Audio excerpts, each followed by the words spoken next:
Hey there, sports fans. How are we doing? I'm very well, thanks.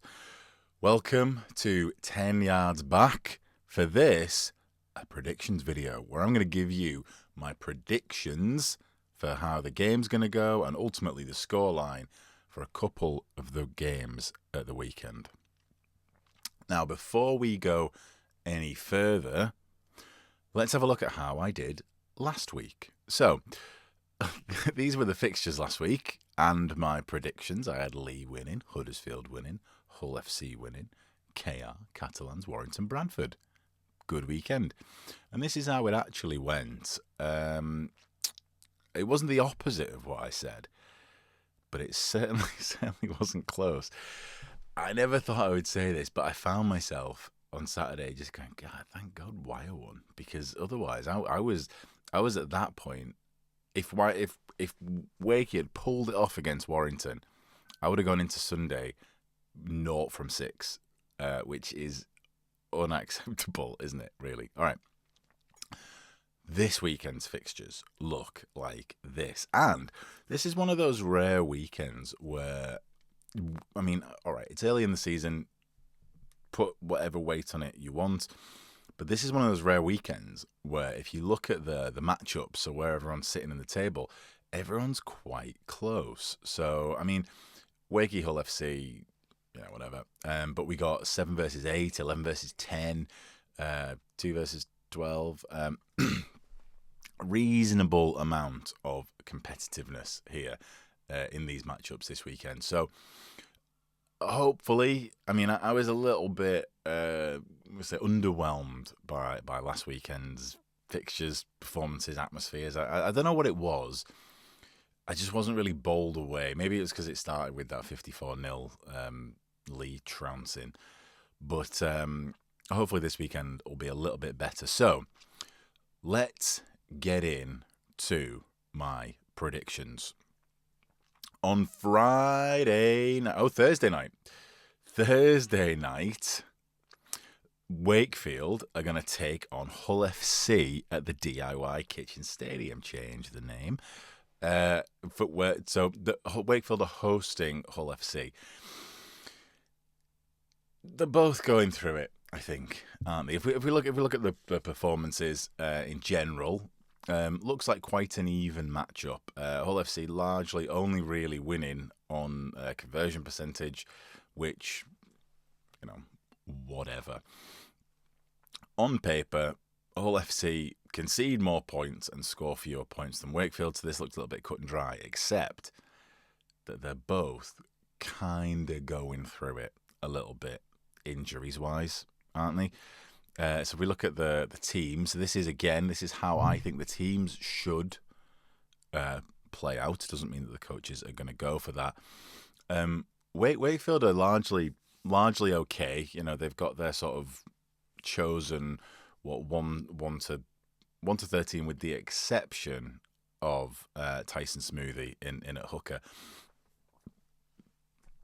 Hull FC, it's anyone's guess, really, over at Hull FC at the minute, isn't it? Will Price gone, so they got Davy Litton at fullback. Liam Knight's just gone home. He just decided he had enough. He's gone home. There's a lot to come back for Hull FC. Let's put it that way. Let's look at it half full. All right. There's not a lot out. There's a lot coming back. All right. They're owed quite a lot back. So really, this game, I think, is going to be decided largely in the first 10 minutes. And I think that Wakefield have quite a big decision to make around who takes on that hooking role. So in my sort of dream team for Wakey at the minute, I've moved Tavanga from 13 to hooker for that first 10-15 minutes, just to really lay that platform, just to knock a Hull out down the middle. A lot's been said about these fast rucks, which was always allowed, by the way. You could always do it, but people didn't. Like, the defence was penalised or whatever. But everyone is now being held to the standard of a quick play of the ball, quick ruck, which means that hooker position, that halfback position, is really, really prized. Putting someone like Jazz Tavanga in there, he's a ball playing 13 naturally. I think he has played a bit of hooker in the past. gives them that sort of freedom in the middle, that pressure in the middle that they can build and put people like Mike McMeekin, Rodwell, Nicotemo, those real big, that big pack that they've got to punish Hull FC. They've also got a lot on the bench as well. I mean, Harvey Smith is gonna run through this game if they let him. Hull FC, on the other hand, now when you consider who Hull FC, who they've got out, right? It's easy to just go, there's loads missing. There's no one left. You know, they're done. But just have a look at that back line that they've got. That 1 to 5 that they've got there. Davy Litton, all right, fantastic centre.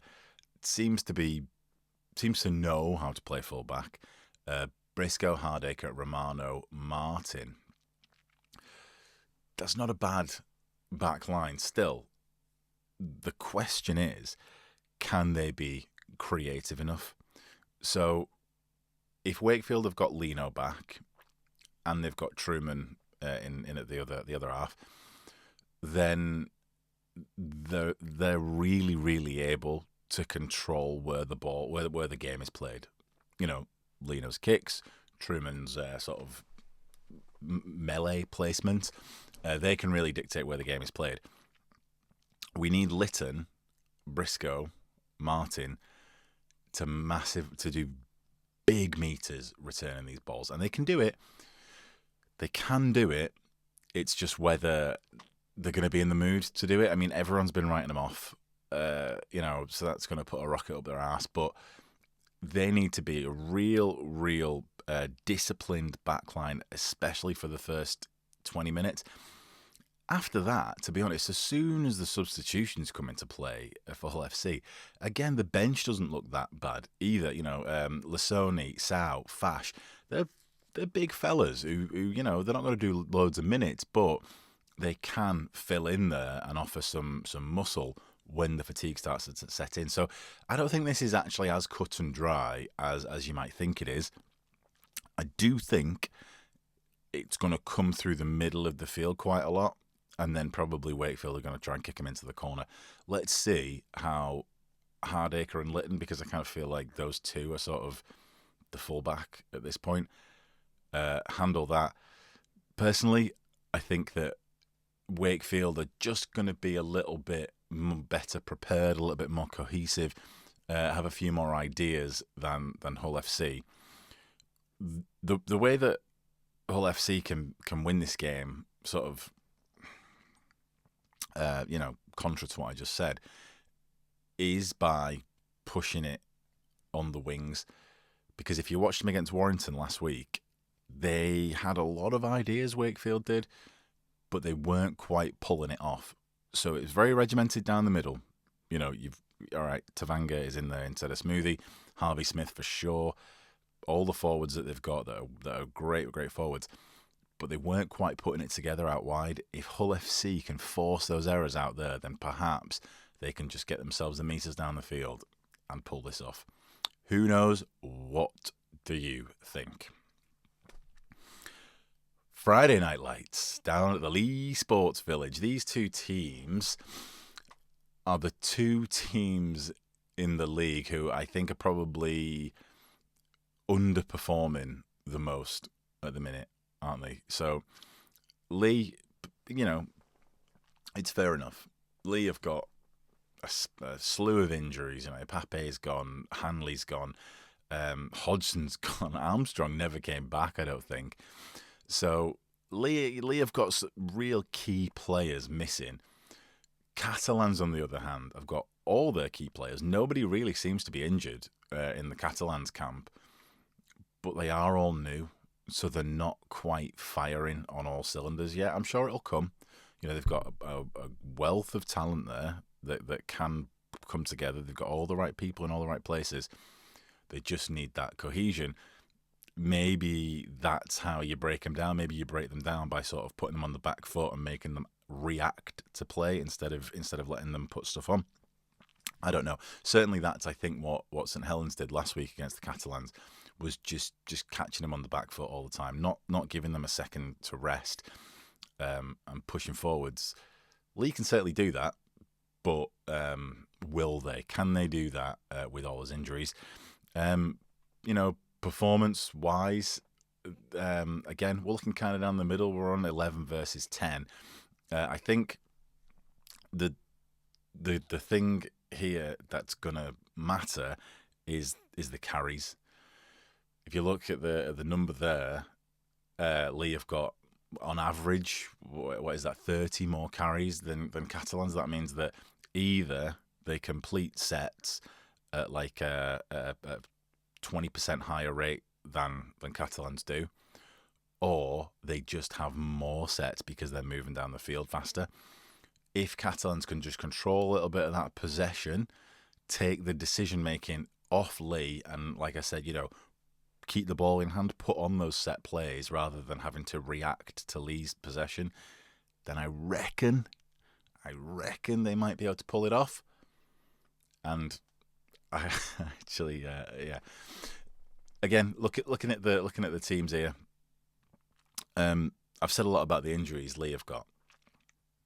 There's one person on the Leigh team list that really, really excited me this week to see it, and he was actually the fella. They have that like a featured player on each team list.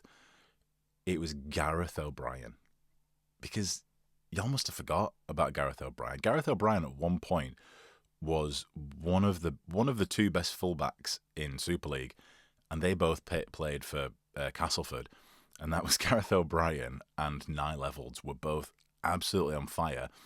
O'Brien went to Leigh and then got pushed into a standoff role, so it's easy to forget that he was actually a really, really good fullback. Now he's a few years older. Whether he's going to have that spark, he's certainly not going to have the same kick return potential as Bailey Hodgson, but nevertheless, he's a really, really safe pair of hands at the back and quite creative, especially since having played in that half role. So I think they can do it. They've got decent people, just not loads of it. Now, something that I noticed looking at the team sheet is they're kind of both looking sort of lean. Both these teams here, they've got their forwards that they go to, but they're not really anybody else. The benches here, with all due respect to the benches, are a little bit light on both camps. So what I'm suggesting here is we have a real tough arm wrestle over 20 minutes, and then you bring on maybe the lighter guys, the more creative guys, the Jacob Alec Venke, I don't know how to say his name, but he's certainly sort of a quick ball player, isn't he? Similarly with Catalans, I've put GAB on the bench for Catalans because for whatever reason he seems to have fallen off the starting team list when he was absolutely amazing last year. And I think that if Catalans start to lose a grip of the game, they really, really should fall back on some of their old players, the DaCostas, the GABs, to link up with the other French guys, and just put on a little bit of Catalans again. Remind them who the Catalans are, as romantic as that sounds. So, all that being said, my score prediction for this one is that Catalans are probably going to take it. All that they've said about Catalans being disorganised, I think that it's really difficult to keep your set plays that you've practiced all through the preseason when you just have player after player after player falling off. It's very difficult to do that, particularly Ipape, Offengawi and Hodgson are gone. So I just think that Leigh are probably struggling a little bit. Catalans might just pip it.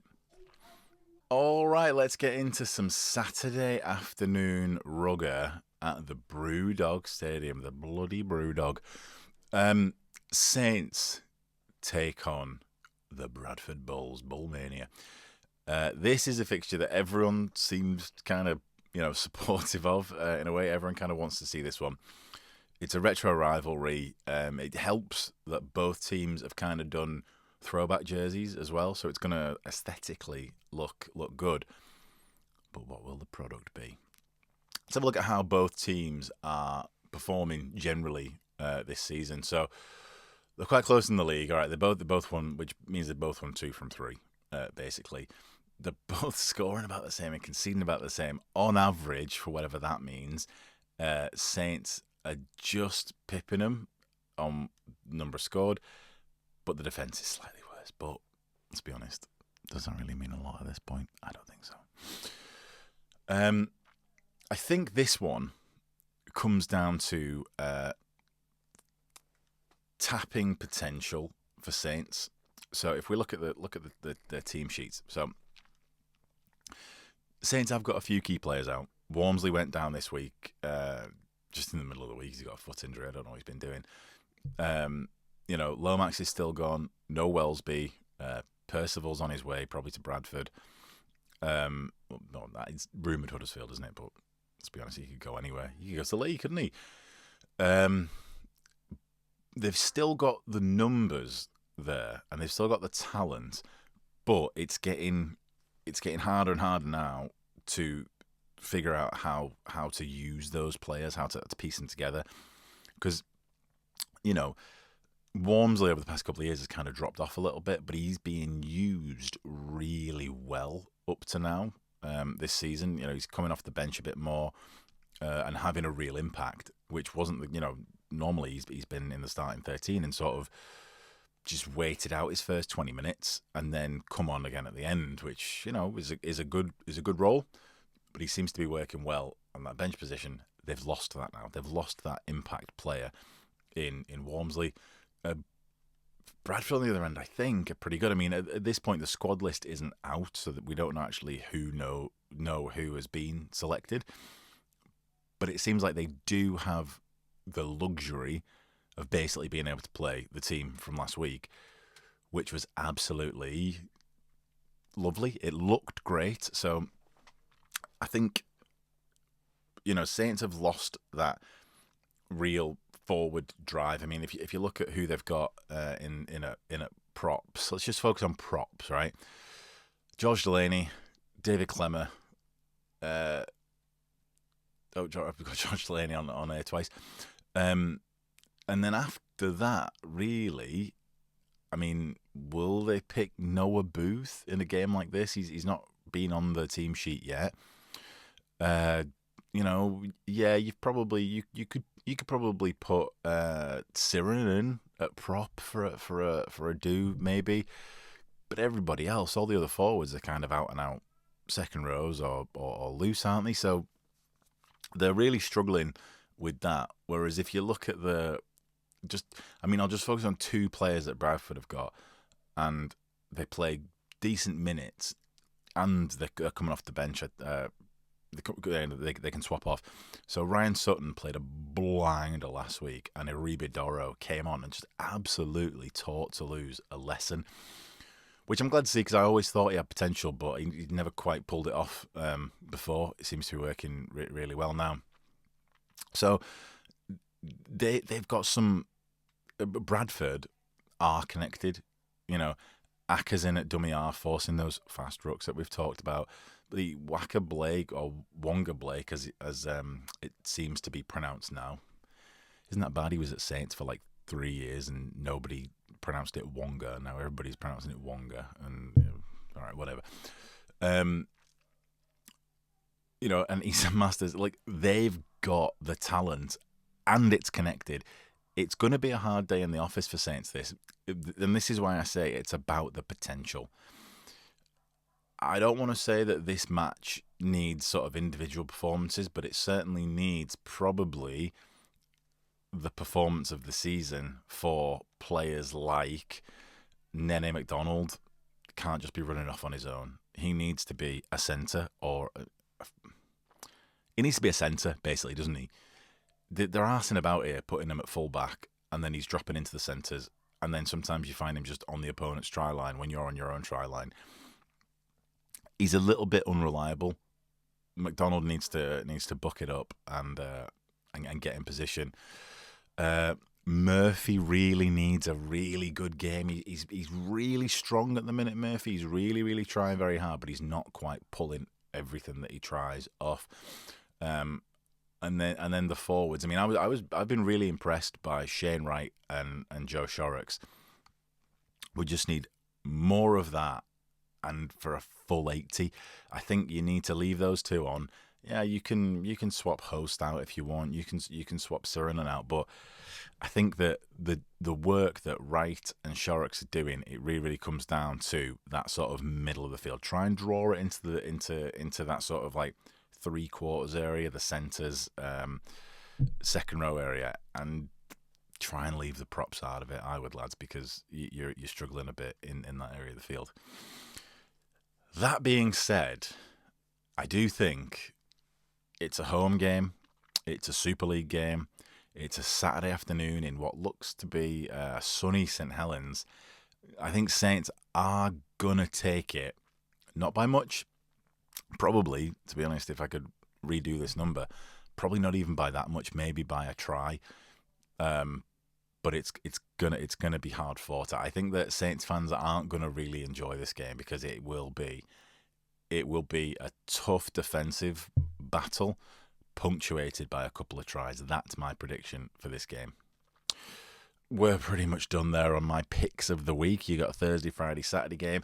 The Sunday games, it's the return of the Vegas crew, isn't it? So you've got basically the top two teams in the competition, or two of the top three teams in the competition, against the bottom two teams that everyone is sort of thinking now will be the bottom two teams. So, I'm not going to bother reading into this because it's all about what team shows up. Will Leeds have a Vegas hangover? Will Hull KR just have a chip on their shoulder, just trying to barge through? I do think that Leeds and Hull KR win. I think that Wigan are going to smash to lose. Probably I've been a bit generous there. And Warrington, I